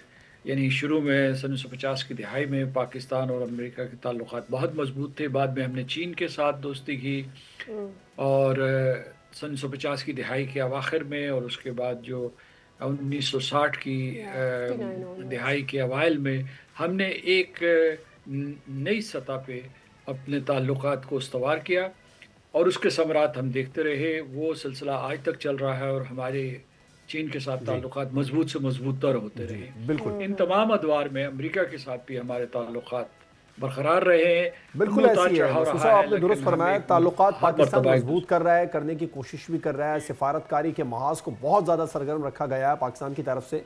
लेकिन अब हम देख रहे हैं दुनिया में नए ब्लॉक रीअरेंज हो रहे हैं, पाकिस्तान भी मजबूत सिफारतकारी कर रहा है, और दुनिया भर में सरमायाकारी और तिजारत के नए मुआहदे हो रहे हैं। पाकिस्तान को मज़ीद क्या कुछ करना चाहिए सिफारतकारी को लेकर, क्योंकि ये बड़ी आजकल अहमियत की हामिल है? मैं समझता हूँ कि जो माशी सिफारतकारी है बहुत पाकिस्तान की जो मजमूई स्ट्रेटजी है, हिकमत अमली है, उसका एक अहम जुज़्व है। हमने बारहा ये जिक्र किया कि हम जहाँ जियोपॉलिटिक्स के ज़रिए अपना असर और रसूख बढ़ाएंगे दुनिया में, वहाँ हम जो है जो इकोनॉमिक्स के ज़रिए भी इस पूरे मोहल्ले वकू का फ़ायदा उठाएंगे, जिसकी एक मिसाल जो है वो तो चाइना पाकिस्तान इकोनॉमिक कॉरिडोर है। यानी ये है कि इस वक्त जो है जिसको कहते हैं जियोग्राफिकल कॉन्टिग्यूटी है, हम जो इकोनॉमिक जोग्राफी है इस इलाके का उसको लेवरेज कर रहे हैं। तो एक तो ये उसकी जहत है, और दूसरा ये है कि हम चीन के ममनून हैं कि उसने हमें स्टेज पे ला के खड़ा किया जहाँ उसने इंफ्रास्ट्रक्चर में हमारा हाथ बढ़ाया, और वो तवानाई की पैदावार थी या बिजली की पैदावार थी, या उसके अलावा जो एयरपोर्ट्स थे या पोर्ट्स थे, या जो उसके अलावा दूसरे जो क्रिटिकल इंफ्रास्ट्रक्चर जो था पाकिस्तान का, उसे बनाने में हमारा हाथ बटाया। सड़कें हो गई, पुल हो गए, और इस वजह से जो है पाकिस्तान एक ऐसी दहलीज पे आके खड़ा हो गया है जहाँ से वो बड़े आराम से आगे बढ़ सकता है और बैनुल-अक़वामी मंडियों में भी मुसाबकत कर सकता है। ये देखिए कि हुस्न इत्तफ़ाक़ या ये कि पाकिस्तान की मेहनत का समर कि इस जंग के दौरान ही बैरन्स ने एक बहुत माना हुआ इदारा है माशी अमूर के सिलसिले में, माशी रेडार को बड़े गौर से देखता रहता है। अमेरिका की और बैनुल-अक़वामी बड़ी बड़ी जो कैपिटल एंटिटीज़ हैं उनके हवाले से कहा कि दुनिया ने बड़ी गफलत का मुजाहरा किया है, पाकिस्तान में जाके सरमायाकारी करनी चाहिए, क्योंकि पाकिस्तान में हुनरमंद लोग हैं, एक इंडस्ट्रियल इंफ्रास्ट्रक्चर मौजूद है, ज़राअत भी जो है वो आप बिल्कुल ठीक कह रहे हैं, लेकिन पाकिस्तान पाकिस्तान तैयार है, ये मैसेज राइटली सेंड किया, ऑब्वियसली पाकिस्तान ने गेन किया है तभी ये मैसेज अक्रॉस द बोर्ड जा रहा है। लेकिन मेरे जहन में अक्सर ये बात आती है कि दुनिया अब मल्टीपोलर होती जा रही है, पाकिस्तान के अतराफ़ के जो मुल्क हैं उससे पाकिस्तान को हम तो हमेशा ब्रदरली रिलेशंस आगे बढ़ाना चाहते हैं, लेकिन चाहे वो अफ़गानिस्तान का मामला हो या ईरान का मामला, इससे पहले वहाँ से हमारे थ्रेट्स रहे, तो जो ट्रेड और इकोनॉमिकल हमारा जो बढ़ना चाहिए था हमारा फ्रेमवर्क, वो नहीं वसी हो सका। So what should Pakistan do? क्या जो इस वक्त इंटरनेशनल प्लेटफॉर्म्स है, चाहे फिर वो SCO है या OIC है, वहाँ पर जाए, सार्क में जाए, कौन से प्लेटफॉर्म्स में अपना किरदार अदा करे हुए the message can be send? एक तो ये कि आप सलामती काउंसिल के गैर मुस्तकिल रुकन मुंतखब हुए, मैं पहले अर्ज़ कर चुका हूँ कि पाकिस्तान को क़यादत मिली है, पाकिस्तान सलामती काउंसिल का सदर बना है, इसकी लामती अहमियत भी है, इसकी मानवीय हैसियत भी है, क्योंकि इस वक्त सलामती काउंसिल के सामने यूक्रेन का मसला है, फिर जो अफ्रीका के बहुत से मसाइल हैं। मेरा ख्याल है कि ये एक सुनहरी मौका है कि हिंदुस्तान पाकिस्तान से मुताल्लिक़ मामलात के ऊपर भी वहाँ बहस व तमहीस हो। बिलखसूस हिंदुस्तान की आबी जारियत जो जारी है, उसने जो गैर क़ानूनी तौर पर सिंतास मुआहिदा मुअत्तल किया हुआ है, उसके बारे में बहस हो सकती है, क्योंकि उसका अमन और सलामती के साथ बहुत गहरा ताल्लुक़ है। अक़वाम मुत्तहिदा में हमेशा से पाकिस्तान का असर रसूख रहा है। ये सिलसिला जो है सन 1947 के फ़ौरन बाद शुरू हो गया था, जब कश्मीर के ऊपर आप दर्जनों करारदादें सलामती काउंसिल से पास करवाने में कामयाब हुए थे, और उसके बाद जो है ये आज सलामती काउंसिल में हमारा 8वां दौरानिया है, यानी 8वीं टर्म है, 8वीं मरतबा पाकिस्तान में मुंतखब हुआ है। ये एजाज़ कम मुल्कों को नसीब होता है, पाकिस्तान को ये एजाज़ बार बार मिला है। बिल्कुल, ये एजाज़ बार बार मिला है, कम ही मुल्कों को नसीब होता है। सरदार मसूद साहब हमारे साथ मौजूद थे और अपने ख्यालात का इजहार कर रहे थे। उन्होंने बताया कि पाकिस्तान अचीवमेंट्स हासिल कर रहा है आलमी सतह पर। बहुत शुक्रिया सरदार मसूद साहब। और यकीनी तौर पर पाकिस्तान की जो अचीवमेंट्स हैं वो किसी से कम नहीं है। अभी हमने कुछ देर पहले बात की थी, सिफारतकारी के मास पर पाकिस्तान दुनिया में छाया हुआ है, झंडे गाड़ रहा है। इसी तरीके से खेल के मैदानों में भी पाकिस्तान किसी पीछे नहीं है। पाकिस्तान के लिए एक और बड़ा एजाज़ है, मार्शल आर्ट्स के मुख्तलिफ खेलों में गिनीज वर्ल्ड रिकॉर्ड बनाने की सेंचुरी मुकम्मल करने वाले राशिद नसीम, जिनको आप डिजिटल मीडिया पर बहुत ज़्यादा देखते रहते होंगे, उन्होंने मज़ीद कारनामे अंजाम दे दिए हैं। 1 मिनट में 374 बॉक्सिंग पंच के मुकाबले में 386 मरतबा मुक्कों को टारगेट पर हिट करके नया रिकॉर्ड बना डाला है। बिल्कुल, और ये एक और रिकॉर्ड उन्होंने अपने लिए हासिल कर लिया है। बात भी करते हैं, हमारे हीरो हमारे साथ आज मौजूद हैं, उनकी अचीवमेंट्स के बारे में। एंड एक्चुअली राशिद से मुझे ये भी जानना है कि हर दिन एक नई मोटिवेशन लेकर आते हैं नसीम राशिद, और कैसे इन मोटिवेशंस के साथ आप आगे बढ़ जाते हैं, ये मेरे लिए एक सुनने वाली बात है जो मुझे आपसे जाननी है। अस्सलाम वालेकुम Rashid, how are you? Very good morning. सबसे पहले तो ये बताइएगा कि एक के बाद एक रिकॉर्ड आ रहा है, what is in your mind, कहाँ पहुँचना है? बिल्कुल जी, मेरा ये जो रिकॉर्ड है ये अप्रूव हुआ है। दुनिया का फास्टेस्ट जो पंच का रिकॉर्ड था, बॉक्सिंग पंच का रिकॉर्ड था, और बहुत ही यंग एथलीट है, उन्होंने बनाया था, और अल्हम्दुलिल्लाह ये रिकॉर्ड मैंने पाकिस्तान के नाम किया। और बहुत ज़्यादा खुश हूँ क्योंकि इतने मैंने ज़्यादा रिकॉर्ड्स बनाए हुए हैं, और 129 आलमी रिकॉर्ड इनफरादी तौर पर जो है बना चुका हूँ। पाकिस्तान की हिस्ट्री में सबसे ज़्यादा आलमी रिकॉर्ड इस वक्त मेरे पास है। लेकिन इस रिकॉर्ड को जो बनाने की खुशी मुझे महसूस हो रही है, शायद वो तमाम रिकॉर्ड्स को मैं एक तरफ रख दूं और ये रिकॉर्ड एक तरफ रखना चाहूँगा, क्योंकि ये बहुत ज़्यादा टफ था। बहुत ज़्यादा मेहनत इस रिकॉर्ड को करने की वजह से मुझे करनी पड़ी, और अल्हम्दुलिल्लाह अल्लाह ताला ने मुझे इसमें कामयाब किया। राइट। अच्छा राशिद, कितने अरसे से आप तैयारी कर रहे थे? सेंचुरी आपने कर ली है, यकीनी तौर पर डबल सेंचुरी की तरफ देख रहे होंगे, 129 हो चुके हैं आपके।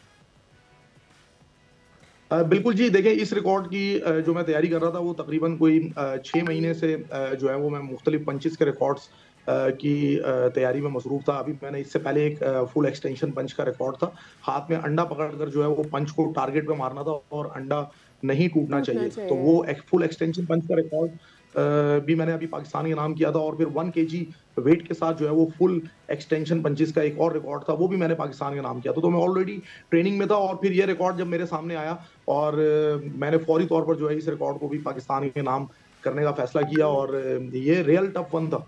और लाजमी सी बात है कि अगर Guinness Book of World record खुद अपने आर्टिकल के अंदर जो है वो एक शख्स को जो है वो दुनिया का फास्टेस्ट पंच एक्सपर्ट करार दे दे, और फिर आप उसका वर्ल्ड रिकॉर्ड तोड़ें, तो ये एक जो है वो मतलब खुशी का जो वो लम्हा है कि मैं मतलब आपको बता नहीं सकता। Right right.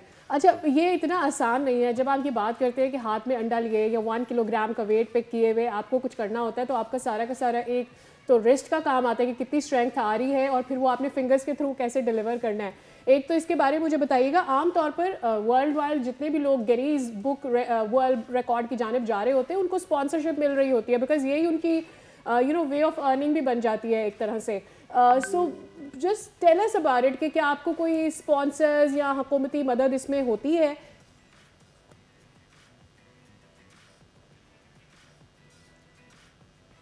राशिद को हमारी आवाज आ रही है? हाथ में अंडा पकड़ के वाकई बहुत ज्यादा मुश्किल होता है, क्योंकि आपको एक स्पेसिफिक जो फोर्स होती है वो अप्लाई करनी होती है, आपको सिर्फ टच नहीं करना है। तो गिनीज वर्ल्ड रिकॉर्ड की जानिब से जो है स्पेसिफिक फोर्स है, बाकायदा पता चलना चाहिए कि आपने उसको टारगेट पे जो है वो मजबूती के साथ हिट किया है। तो इसके लिए लाजमी सी बात है कि आपको बहुत ज्यादा ट्रेनिंग करनी पड़ती है, प्रैक्टिस करनी पड़ती है, तभी आप एक रिकॉर्ड को अचीव करते हैं।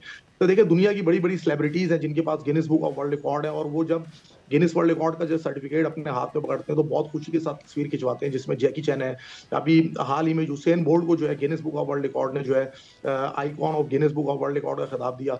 उसके अलावा फिर अक्षय कुमार, और इस तरह बहुत सारी दुनिया की सेलिब्रिटीज हैं जो वर्ल्ड रिकॉर्ड अचीव करने के बाद खुद को बहुत फखरिया अंदाज में देखती हैं। लेकिन मेरे पास 129 आलमी रिकॉर्ड और 154 आलमी रिकॉर्ड मेरी एकेडमी के पास है। पूरी दुनिया में जाके मैंने परफॉर्म किया, लेकिन हुकूमती सरपरस्ती नहीं है, हुकूमती तरफ से कभी मुझे बुलाया नहीं गया है। कभी सिंध गवर्नमेंट की तरफ से, कभी कराची गवर्नमेंट की तरफ से मुझे कभी जो है वो कॉल नहीं की गई, कभी जो है मुझे अप्रिशिएट नहीं किया गया, कभी जो है वो पाकिस्तान गवर्नमेंट की तरफ से जो है मुझे नहीं बुलाया गया। मेरी पूरी एकेडमी के अंदर मेरे 17 Guinness Book of World record holder हैं। मेरी पूरी फैमिली, मेरे फादर, मेरी वाइफ, मेरी बेटी, मेरा बेटा जो है वो Guinness Book of World record के अंदर जो है वो पाकिस्तान का नाम दर्ज करा चुके हैं। Guinness Book of World record के पेज के ऊपर सबसे ज्यादा वीडियोस अपलोड की जाती हैं वो मेरी हैं। 1 बिलियन से ज्यादा, 1000 मिलियन से ज्यादा वीडियोस के ऊपर जो है वो व्यूज हैं। और एक साल के दौरान जो है 40 मरतबा जो है Guinness Book of World record ने जो है मेरी वीडियोस को जो है अपने पेज के ऊपर चलाया। 5 साल से मेरा कोई ना कोई रिकॉर्ड जो है Guinness Book of World record के बेहतरीन रिकॉर्ड की फहरिस्त में शामिल है। लेकिन अगर कोई नहीं जाग रहा मेरी रिकॉर्ड की वजह से, तो वो पाकिस्तानी हुक्मरान है, सिंध के हुक्मरान है, कराची के हुक्मरान है। और मुझे बड़ा अफसोस होता है, मैं पूरी दुनिया के जाके टीवी चैनल्स में जाके परफॉर्म करता हूँ। मैंने इटली में गया हूँ, मैं कोरिया गया हूँ, मैंने जर्मनी गया हूँ, हाल ही में मैंने रोमानिया में जाके एक international TV show, talent show जो है वो विन किया है। लेकिन मुझे समझ में नहीं आती है कि मेरे रिकॉर्ड, मेरी एफर्ट्स, मेरी मेहनतें जो है वो पाकिस्तानी हुक्मरानों को नजर क्यों नहीं आ रही। बहुत पाकिस्तान का बहुत ज़्यादा आप नाम रोशन कर रहे हैं, इसमें तो कोई दो राय नहीं है। राशिद, अभी पिछले दिनों भी आप बैरून मुल्क विजिट पर थे, गालिबन स्पेन में थे, वहाँ पर ये बताइए, जो दूसरी दुनिया के ममालिक हैं वहाँ पर भी आप तो यहाँ पर पाकिस्तान में आप जो अवार्ड हासिल कर रहे हैं, जो रिकॉर्ड लगा रहे हैं पाकिस्तान के लिए, उसमें आप खुद ट्रेनिंग करते हैं। इंटरनेशनली जो मार्शल आर्ट्स की ट्रेनिंग हो रही है उससे कितना फ़र्क है पाकिस्तान के अंदर जो दीगर इंस्टीट्यूट बने हुए? देखिए, मैं अभी रिसेंटली भी अभी मैं वापस आया हूँ एक और इंटरनेशनल टीवी शो करके, तो वो शो भी मैंने विन किया। लेकिन अब देखिए, जब हम मैं जब वहां पर गया तो वहां पर जब मेरी बात होती है दूसरे एथलीट से, तो बेसिकली वहां पर फैसिलिटीज बहुत ज्यादा है।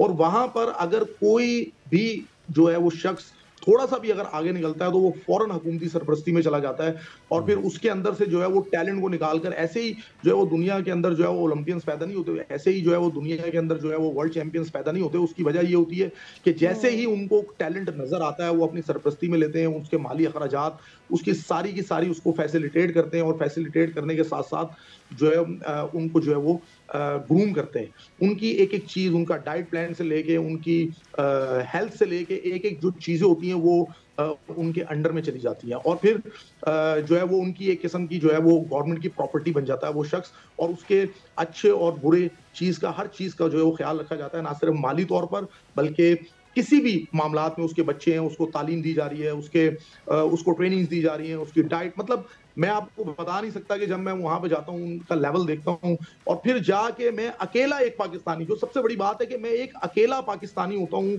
इतने बड़े बड़े टीवी चैनल्स के अंदर। कोई एक टीवी चैनल पे मैं नहीं गया हूँ, पूरी दुनिया में जाके मैंने परफॉर्म किया है। टोक्यो टीवी की टीम, टोक्यो टीवी जापान का सबसे बड़ा टीवी चैनल है, टोक्यो टीवी की टीम मेरे घर पर आकर मुझे ढूंढते हुए मेरे घर आ गई थी, और यहाँ पर आकर जो है उन्होंने मुझ पर डॉक्यूमेंट्री बनाई।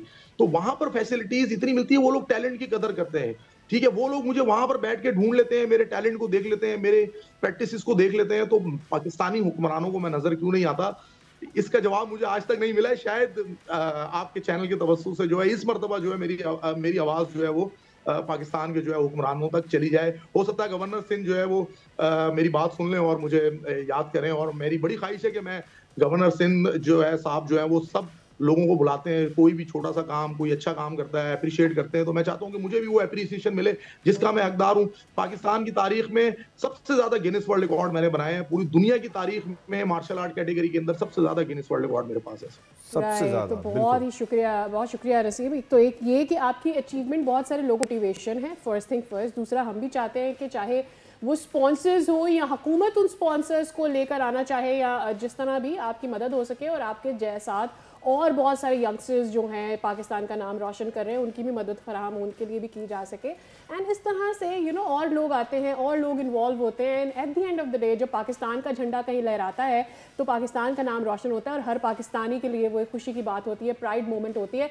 एक और पाकिस्तानी खातून है जो फिदा हुई है, अमेरिकन खातून है, पाकिस्तानी नौजवान तो फिदा हुई है, पाकिस्तान पहुंच गई है, कल से बहुत फेमस है, दीर में की ये फुटेज है, और इस नौजवान पर फिदा हुई है, और इनकी वीडियोस बहुत खुश भी नज़र आ रही हैं, और बहुत ज़्यादा सोशल मीडिया पर इनको शेयर भी किया जा रहा है। दीर का ही नौजवान है, पाकिस्तानी नौजवान है जिसकी मोहब्बत में गिरफ्तार होकर ये पाकिस्तान आई। हाँ, और इसके ऊपर डिफरेंट राय है। वो एक तो बात ये हो रही है कि ये बड़ी खुशी की बात है कि पाकिस्तान में एक पॉजिटिव मैसेज सेंड होता है पाकिस्तान में, अगर अमेरिका से कोई खातून या किसी भी और बड़े मुल्क से कोई खातून आती हैं और वो यहाँ पर आकर किसी लड़के से शादी करते हैं, ये ऑब्वियसली उनकी आज़ादी है, वो जहाँ मर्जी जाए, जैसे मर्जी मूव अराउंड करे, शादी जिससे भी करना चाहे। लेकिन सवाल कुछ लोग ये उठा रहे हैं कि क्या does it raise any kind of security risk, और दूसरी चीज़ ये एक अच्छा जेस्चर है। खैबर पख्तूनख्वा दीर ये वो इलाके हैं जहाँ पर ये आज़ादी के साथ घूम रही हैं, विदाउट प्रोटोकॉल, वहाँ पर वो शादी में बैठी हैं। पूरी दुनिया इसको देखे कि पाकिस्तान एक पीसफुल कंट्री है, यहाँ पर मुकम्मल तौर पर अमन है। जो प्रोपेगेंडा भारत करता है उसका हकीकत से कोई ताल्लुक नहीं है, ये इस बात की गवाही और सबूत भी है। हाँ, और आजकल तो मैं देख रही हूँ कि एक के बाद एक खातून जो है वो अपना दिल पाकिस्तानी लड़के पर हार रही हैं, और इसके लिए उनका सफ़र भी कर रही हैं। एक तरह तो हम देख रहे हैं कि नौजवानों पर फॉरेनर कुड़ियाँ अपने दिल हार रही हैं, लेकिन दूसरी जानिब एक रिपोर्ट सामने आई है जिसमें बताया गया है कि भाई इससे दिल के अमराज बहुत ज़्यादा, इससे नहीं एक्चुअली दिल के अमराज बहुत ज़्यादा बढ़ रहे हैं। उसके पीछे क्या वजूहात हैं, और वहाँ क्यों लोग अपने दिल हार रहे हैं, इस पर जरा बात कर लेते हैं आफ्टर दिस ब्रेक।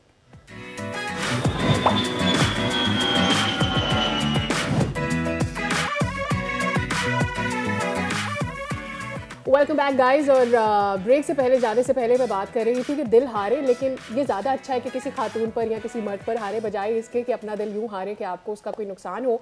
ये तो एक फ़नी बात हम कर रहे हैं ना, लेकिन ऑन द अदर साइड एक तो दुनिया भर में हम देख रहे हैं कि जो दिल के अमराज हैं उसमें बहुत ज़्यादा इजाफा हो रहा है और ख़तरनाक हद तक ये शरह बढ़ रही है। और जैसे पहले हम एक्सपेक्ट करते थे कि जी 50 से ऊपर के जो लोग हैं या 60 से ऊपर के जो लोग हैं उनको हार्ट डिजीज़ होते हैं, अब ये नीचे की तरफ शिफ्ट हो रहे हैं। ये आप अपनी स्क्रीन पर कुछ इमेजेस भी देख रहे हैं। अब इसमें कुछ ऐसा है कि सालाना जो है वो 20.5 मिलियन जो अमवात हो रही है वो कार्डियोवैस्कुलर डिजीज़ से हो रही है। भाई अमवात की बहुत सारी वजूहात होती है, कैंसर भी होता है, डायबिटीज़ भी होती है और बीमारियां भी होती हैं, लेकिन 20.5 मिलियन मैं आपको ये बताऊं कि ये अमवात जो हैं वो बाकी सारी अमवात के रेट से बहुत बहुत ऊपर है।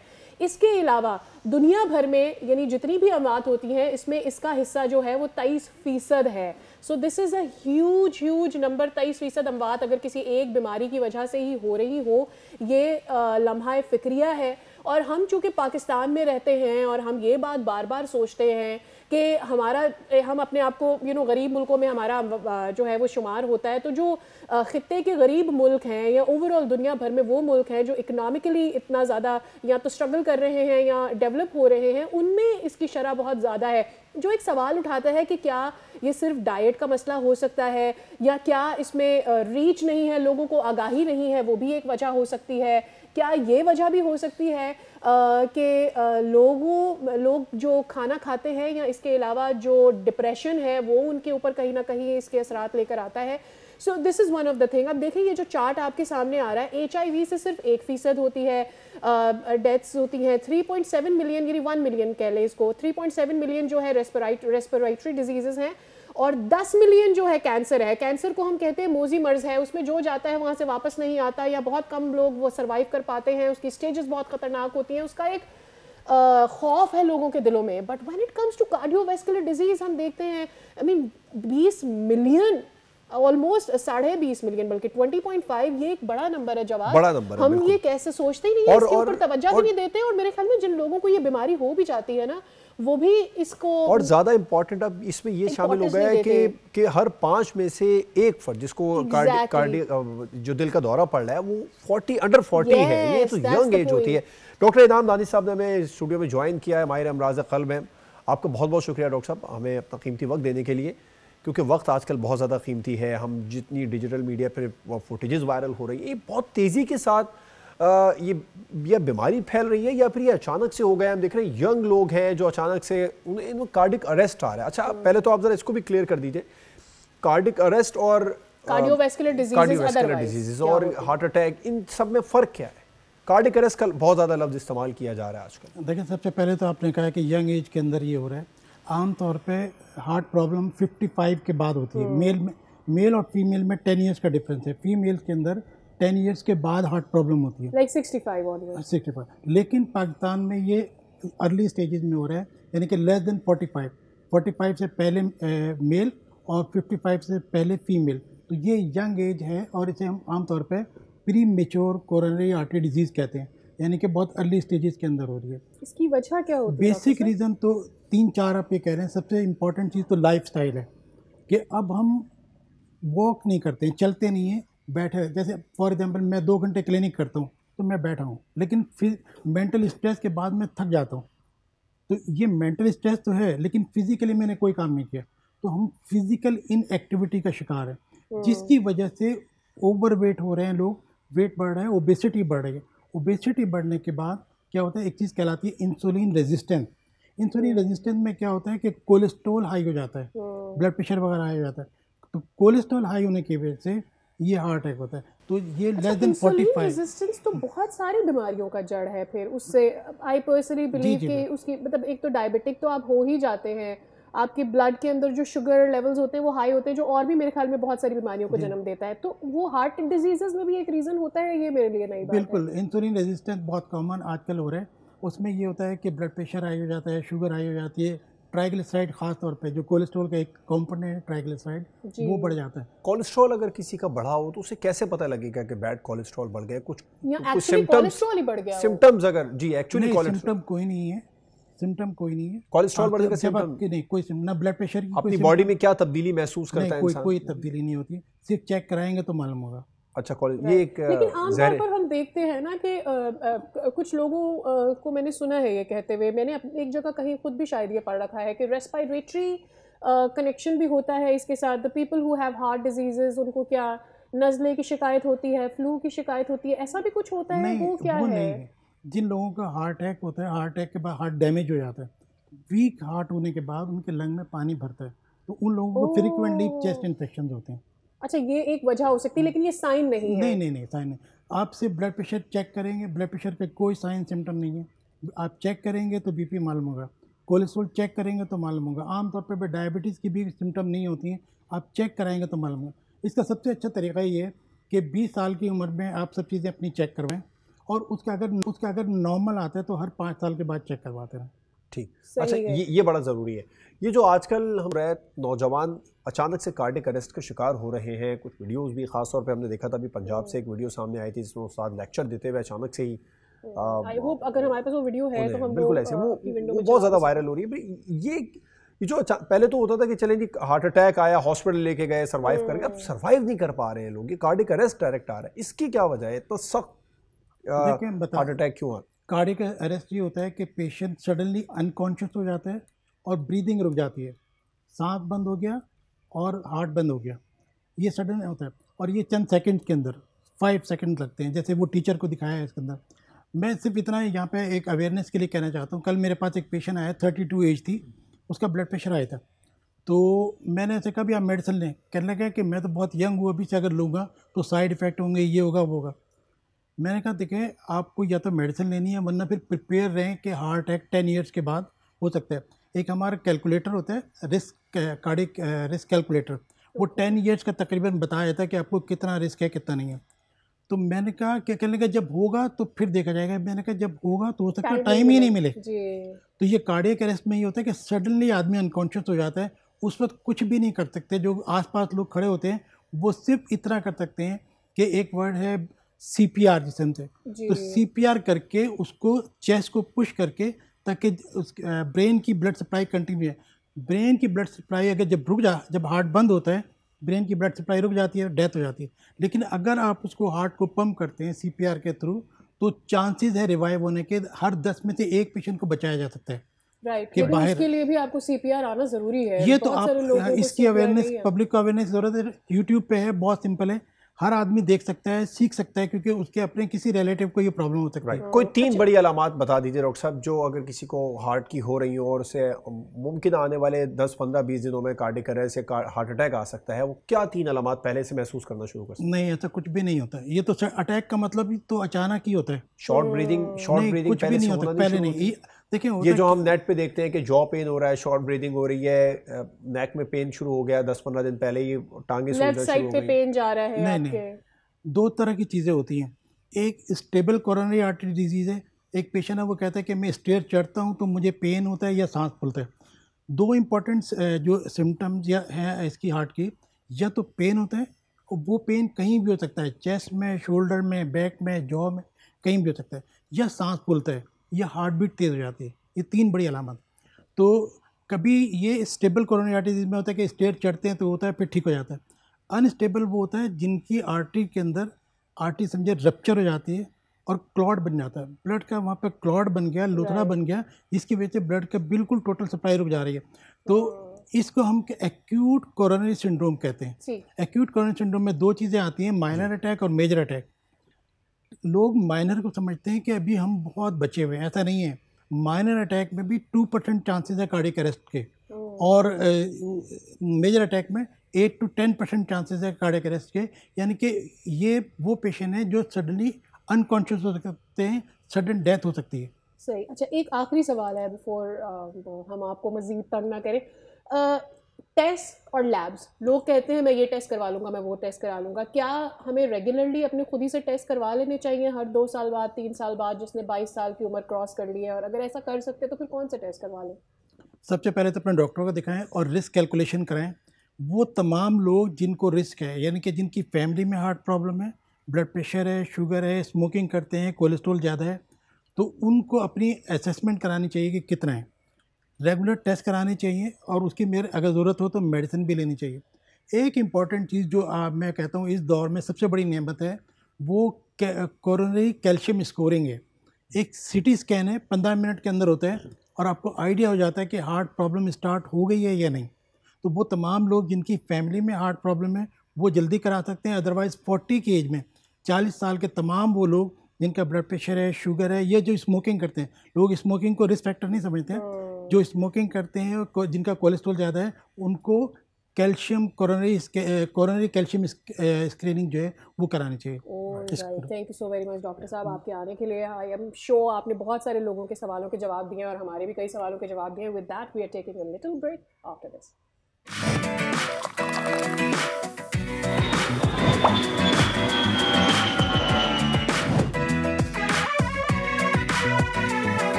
वेलकम बैक नाज़रीन। शुरू में तो हम सबको बहुत ज़्यादा खुशी महसूस हो रही थी कि बारिश क्यों नहीं हो रही, गर्मी बहुत ज़्यादा है खासकर पंजाब में अपर एरियाज़ में, और फिर कराची में बारिश क्यों नहीं हो रही। लेकिन फिर बारिश के बाद जो सूरत हाल पैदा हुई है उसने हम सबको ज़रूर परेशान कर दिया। वो भी सादिया कीमती जाने गई है। लेकिन इसके अलावा कल जो हुआ है ज़लज़ला भी आ गया, बारिश के बाद में ज़लज़ले के झटके महसूस किए गए, जिससे पंजाब भर में ज़लज़ले के पंजाब भर में लोग परेशान रहे, स्पेशली लाहौर में इलाकों में। जी बिल्कुल। और वो और वाज़े असरात भी इसके सामने आ रहे हैं ज़लज़ले के झटकों के। और बहुत सारे पंजाब के शहर ऐसे हैं जहाँ पर ज़लज़ले के झटके महसूस किए गए हैं। ओकाड़ा DGPDM में इरफान अली साहब हमारे साथ मौजूद हैं, मेरे ख्याल में उनको शामिल गुफ्तगू कर लेते हैं। अस्सलाम वालेकुम sir, a very good morning to you. कल से हम देख रहे हैं कि परसों तरसों से बारिशें तो हो रही थी, लेकिन अब यूँ कह लें कि उसका जो बाद के असरात हैं वो ज़्यादा फैलते नज़र आ रहे हैं। Over to you, we want to know कि इसमें क्या सूरत हाल बन रही है, लोगों की जानें ज़ाया हो रही हैं, उनको प्रोटेक्ट करने के लिए इस वक्त क्या इकदाम उठाए जा रहे हैं, क्या अलर्ट जारी किए गए मज़ीद? जी बिस्मिल्लाहिर्रहमानिर्रहीम, thank you very much for having me and a very good morning. बिल्कुल 25 जून से हमारे पास मॉनसून का जो पहला प्रॉपर स्पेल है वो स्टार्ट हुआ है और अनफॉर्चुनेटली बाय नाउ इन तमाम बारिशों और गरज चमक के साथ जो बारिशें हुई इसके पेश नज़र कुछ नुकसानात भी हुए। और उन नुकसानात की तफसील ये है कि 21 कीमती जानों का अभी तक ज़िया हुआ और 57 लोग वो इंजर्ड हुए थ्रू आउट पंजाब और 46 इस तरह के छोटे बड़े इंसिडेंट्स थे। अब इन ये जो कीमती जानों का ज़िया हुआ इसमें मेजर जो है उसमें स्काई लाइटनिंग, आसमानी बिजली के गिरने के वाक़यात भी हैं, आपके इलेक्ट्रोक्यूशन और लोगों को ये बिजली के जो खंबे हैं, तारे हैं, उनसे कुछ नुकसानात हुए। और सबसे ज़्यादा फिर स्ट्रक्चरल क्लैप्सेस जिसमें रूफ क्लैप्स और वॉल क्लैप्स के केसेस। बिल्कुल, ये तो चले बारिशों का। Sorry to cut you Irfan साहब, ये तो बारिशों का आपने बताया कि कोई 60 से ज़ायद कीमती जानें जो ज़ाया हुई हैं, उनकी वजूहात भी आपने बताई। ज़लज़ले के झटके भी कल महसूस किए गए। लाहौर मरकज़ बताया जा रहा था, लाहौर के जुनूब में 4.4 शिद्दत के गालिबन ये झटके महसूस किए गए हैं। अभी मज़ीद कोई खुदा न खासा इम्कान है इस तरह के कोई मज़ीद भी आफ्टर शॉक्स इसके आ सकते हैं, कोई मज़ीद झटके आ सकते हैं? जी बिल्कुल, कल ये भी अर्थक्वेक का फिनोमेना भी हमारे पास रहा, लेकिन अल्हम्दुलिल्लाह इसका पूरे पंजाब में किसी भी हमारे डिस्ट्रिक्ट से किसी किस्म का कोई जानी माली नुकसान उसको वो रिपोर्ट नहीं किया गया। और लेकिन अब इसके बरक्स जिस तरह से आपने बताया भी ना कि स्ट्रक्चर्स कमज़ोर हो गए हैं बारिशों की वजह से और उससे बात हो रही है, ऐसे में जब ज़लज़ले आते हैं तो वो स्ट्रक्चर्स गिर भी सकते हैं। सो मेजर कंसर्न ये था कि कोई ऐसे एरियाज़ हैं जहां ख़तरा है, अगर ज़लज़ला दोबारा आता है उन लोगों को मूव किया जाएगा, यहाँ कोई ऐसा अलर्ट है? मेरा नहीं ख्याल कि पंजाब में कोई इस तरह का अर्थक्वेक से फौरन कोई इवैक्यूएशन की जरूरत है। बिल्कुल ठीक है, बिल्कुल ठीक है। इरफान साहब हमारे साथ मौजूद थे।